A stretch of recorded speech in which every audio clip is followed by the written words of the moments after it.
আসসালামু আলাইকুম প্রিয় দর্শক, এই মধ্যরাতে আপনাদের বিরক্ত করছি যে কারণে, আশা করি কারণটা শুনলে আপনারা হয়তো অতটা বিরক্ত নাও হতে পারেন।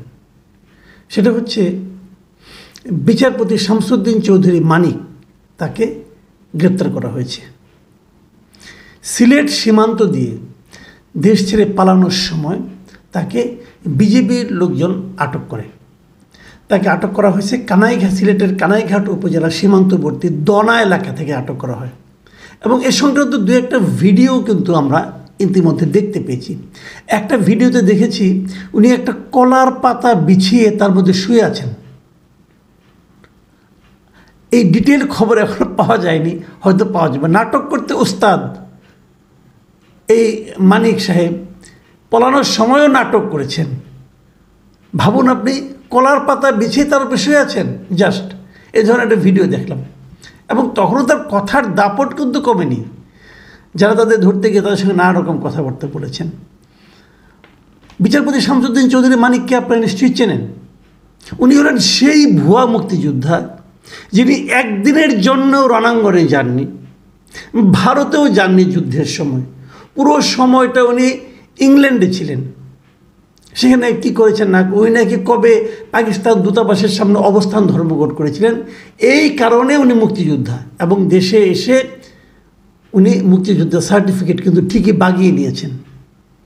উনি ছিলেন আপিল বিভাগের বিচারপতি, মানে দেশের সর্বোচ্চ যে বিচারালয় তার বিচারপতি ছিলেন।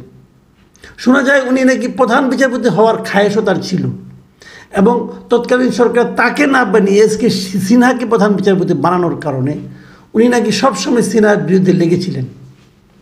এবং এই বিচারপতি মানিককে আপনারা দেখেছেন যে উনি কিভাবে বিভিন্ন টক শোতে, বিভিন্ন সভায়, সেমিনারে, মানে একজন বয়স্ক লোক, একজন বিচারপতির কথা বাদই দিলাম, একটা বয়স্ক লোক কীভাবে এত অভদ্র আচরণ করতে পারেন তার সর্বশ্রেষ্ঠ উদাহরণ ছিল এই বিচারপতি মানিক।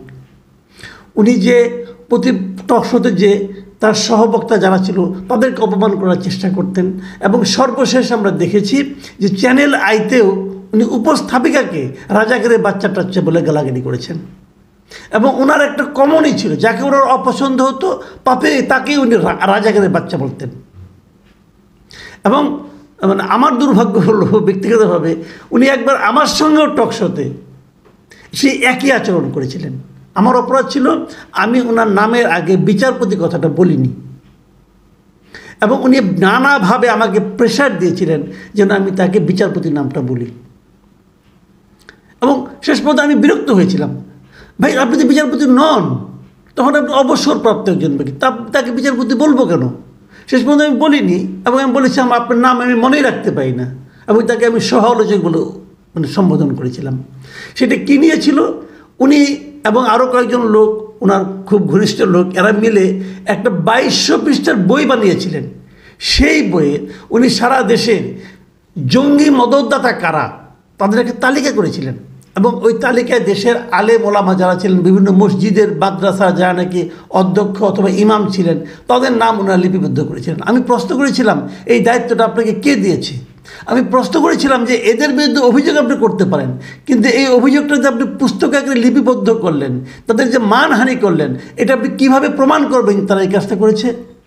এটা নিয়ে তার সঙ্গে আমার বিরোধ তৈরি হয়েছিল। শামসুদ্দিন আহমেদ মানিক সর্বশেষ যে ঘটনাটা ঘটেছিল, উনি এই যে আন্দোলনটা হলো ছাত্র জনতার আন্দোলন, এই আন্দোলনে উনি একটা টক শোতে যাচ্ছিলেন।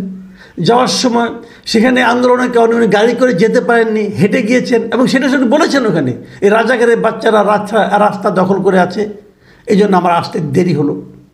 এগুলো যাক, এগুলো বলে শেষ করা যাবে না। ওনাকে নিয়ে আমি আরও একটা ভিডিও এর আগে করেছি, সেই ভিডিওটা আমার ধারণা আপনারা দেখেছেন, যদি না দেখে থাকেন দেখে নেবেন একবার। কিন্তু প্রশ্নটা হলো কি, এখানে কি আমরা আসলে এর মাধ্যমে কি দেখলাম? দেখলাম যে অশ্লীলতা, অভদ্রতা এবং মানুষকে হেয় প্রতিপন্ন করার পরিণাম আসলে ভালো হয় না। বিভিন্ন টক শোতে আমি ওনাকে দেখেছি, বিভিন্ন সময় কথায় কথায় উনি জিয়াউর রহমানকে নিয়ে গালাগালি করতেন, এবং তিনি বলতেন জিয়াউর রহমান নাকি রাজাকার ছিলেন, এবং জিয়াউর রহমান সম্পর্কে অশ্রাব্য কথাবার্তা উনি বলতেন। একজন লোক যে নিজে ভুয়া মুক্তিযোদ্ধা, সে একজন সেক্টর কমান্ডার সম্পর্কে এ ধরনের কথা বলতেন। এবং এটা বলে তৎকালীন সরকার, শেখ হাসিনার যে সরকার, তাদের কাছ থেকে বেশ বাহবাও পেয়েছেন এবং নানা রকমভাবে তাদের কাছে পুরস্কৃত হয়েছেন। নানা রকম বিভিন্ন কমিটিতে তাকে অন্তর্ভুক্ত করা হয়েছে এবং উনি সুবিধা লাভ করেছেন। এইভাবে সুবিধা পেতে পেতে একটা লোক এতটুকু পর্যন্ত বেড়েছিল। তাকে অনেক দিন ধরে বলা হচ্ছিল কেন তাকে ধরা হচ্ছে না, কেন তাকে বিচারের আওতায় আনা হচ্ছে না। তার বিরুদ্ধে কিন্তু এর মধ্যে একটা মামলাও হয়েছে। উনি যে এই যে জিয়া পরিবার নিয়ে বিরূপ মন্তব্য করেছেন, এই অভিযোগেই তার বিরুদ্ধে মামলা করেছে গত বৃহস্পতিবার, মানে গতকালকে 22শে আগস্ট তার বিরুদ্ধে মামলা করেছে। এবং এই মামলা করার পর এই মামলার ইনভেস্টিগেশনের দায়িত্ব দেওয়া হয়েছে পিআইবি, মানে পুলিশ ব্যুরো অফ ইনভেস্টিগেশনকে এই মামলাটা তদন্ত করার জন্য দায়িত্ব দেওয়া হয়েছে। এবং এর সঙ্গে আরও কয়েকজন আসামি আছেন। এর হলো হাসানুল হক ইনু, জাসদ সভাপতি, এবং ওয়ার্কার্স পার্টির সভাপতি রাশেদ খান মেনন, এবং তার সঙ্গে মানিক সাহেব, 3 জনের বিরুদ্ধে মামলা করা হয়েছে।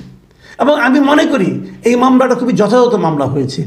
কারণ মানুষকে, একজন মানে স্বাধীনতা যুদ্ধের একজন নায়ককে, মহানায়ককে আপনি যদি অবমূল্যায়ন করেন, তাকে যদি ক্রমাগত পাকিস্তানের চর বলেন, রাজাকার বলেন, এইভাবে বলে যদি অবমূল্যায়ন করার চেষ্টা করেন, এটা মহা অন্যায়।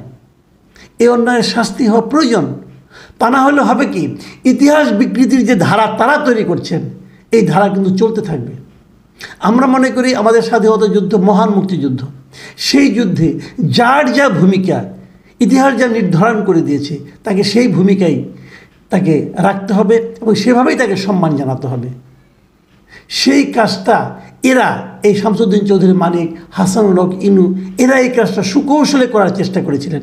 যারা এই বিএনপি রাজনীতির সঙ্গে জড়িত ছিলেন, তাদের সবাইকে তারা নানাভাবে পাকিস্তানের চর অথবা দালাল অথবা রাজাকার এ সমস্ত বিশেষণে আখ্যায়িত করতেন।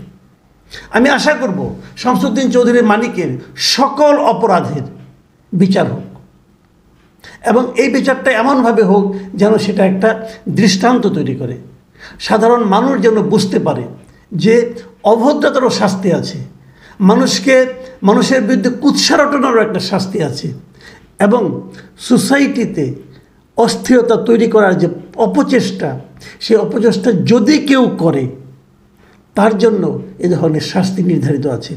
কেবল গ্রেপ্তার কিন্তু কোনো শাস্তি নয়, গ্রেপ্তারও অবশ্যই একটা শাস্তির আওতায় আনা, কিন্তু গ্রেপ্তারের পর তার বিচারটাও একটা শাস্তি। সত্যি কথা বলতে কি, এই যে আমি দেখলাম যে কলার পাতা বিছিয়ে উনি শুয়ে আছেন, ওনার মুখে খোঁচা খোঁচা দাড়ি গজিয়ে গেছে, হাতে দেখলাম দড়ি দিয়েও বেঁধে রেখেছে। বেশ কয়েকটা ছবি আমরা দেখতে পেলাম, আপনাদের ছবিগুলো দেখালাম, আপনারা দেখেছেন। আমার মনে হয়েছে এগুলো দেখে বয়স্ক একজন লোক, আপনারা হয়তো একটু মায়া লাগতে পারতো, কিন্তু আমার মায়া লাগেনি। আসলে আমার মনে হয়েছে এটা ওনার প্রাপ্য ছিল। প্রিয় দর্শক, আপনারা হয়তো আমার আচরণটাকে নিষ্ঠুরতা মনে করবেন, কিন্তু আমি তাই মনে করেছি এটা ওনার প্রাপ্য ছিল। আজ এ পর্যন্তই। আল্লাহ হাফেজ।